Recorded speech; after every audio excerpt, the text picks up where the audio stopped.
Shalom, మీకు ఉదయకాల శుభములు.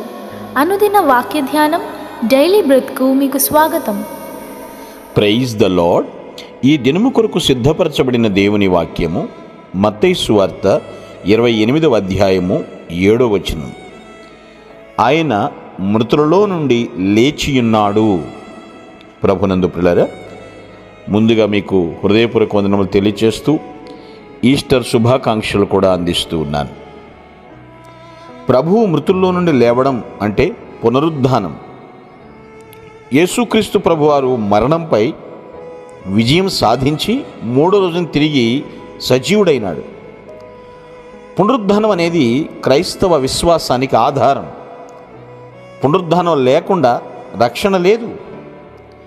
మానవ జాతి చరిత్రలో ఇది చాలా ప్రాముఖ్యమైన సంఘటన అండి.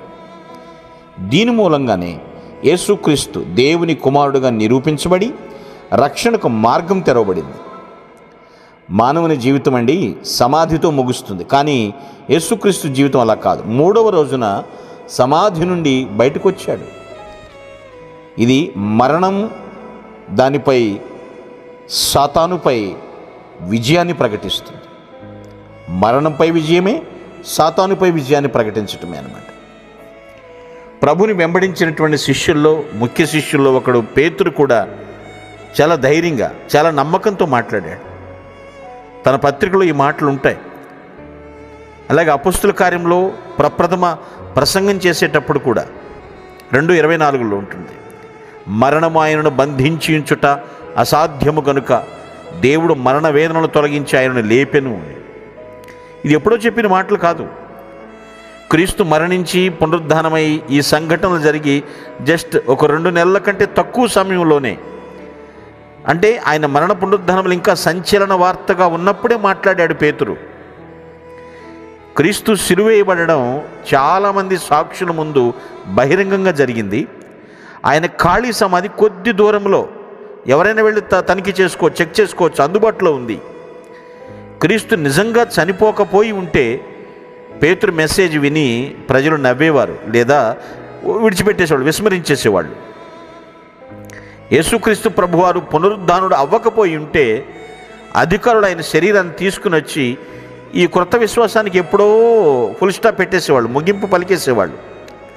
కానీ పేతురు మిగిలిన అపొస్తలులు పునరుద్ధానుడైనటువంటి యేసుక్రీస్తుని చూశారండి. వారు మార్పు పొందిన మనుష్యులు.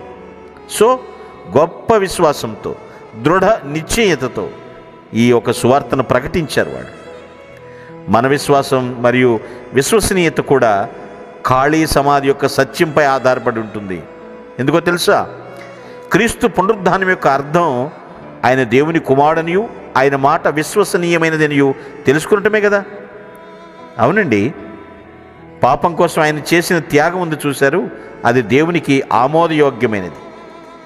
ఇక్కడ మనకు కొన్ని అర్థాలు తెలుసుకోవచ్చు. ఏమిటంటే, మనం పూర్తిగా క్షమించబడవచ్చు, మన రక్షకుడు సజీవుడు, ప్రతి అవసరంలో మనకు చురుకుగా సహాయం చేయగలడని దీని అర్థం. మనం కూడా మరణాన్ని జయిస్తామని కూడా దీని అర్థం. పునరుద్ధానమే లేకపోతే క్రైస్తవ విశ్వాసం ఎక్కడి నుంచి వస్తుంది? ప్రతి ఒక్కరికి పుట్టినరోజు, చనిపోయిన రోజు ఉంటుందేమో, కానీ ప్రభువు విషయంలో 3 రోజులు: పుట్టుక, మరణించుట, మరలా తిరిగి మరణం నుండి లేచుట, పునరుద్ధానమగుట. మృత్యుంజయుడు ప్రపంచ చరిత్రలో ఆయన సమాధి ఒక్కటే నేటికి ఖాళీగా ఉంది. చెప్పినట్లే మరణించి తిరిగి లేచాడు. ఆయన అందరి కొరకు మరణించాడు. తాను చెప్పినట్లే అందరూ ఆశ్చర్యపడేటట్లుగా మరణాన్ని గెలిచి తిరిగి లేచాడు. ఇది నిజమైన విజయం కాదా? అత్యధికమైనటువంటి విజయం. ప్రపంచ చరిత్రలో ఎవరికి జోష్యంలో జరగలేదు. ఆయన ప్రభువు అని నిరూపించుకున్నాడు. ఆరాధనకు యోగ్యుడని అందరికీ అర్థమయ్యేటట్లు చేశాడు. ఆనందంతో ఆరాధిస్తూ ఆయనను ఘనపరచుదుముగా. మీ కొరకు ప్రార్థించుటకు మేమెల్లప్పుడూ సిద్ధం. Praise the lord. ప్రభు నామమున మీ అందరికీ వందనములు. ఈ మా సందేశముల ద్వారా మీరు ఆశీర్వదింపబడినట్లయితే మీ తోటి వారికి షేర్ చేసి దేవుని రాజ్య సువార్తలో మీరు కూడా పాలుభాగస్తులు కావాలని ఆశిస్తున్నాం. మొదటిసారిగా ఈ ఛానల్ను చూస్తున్నట్లయితే మా ఛానల్ను సబ్స్క్రైబ్ చేయండి.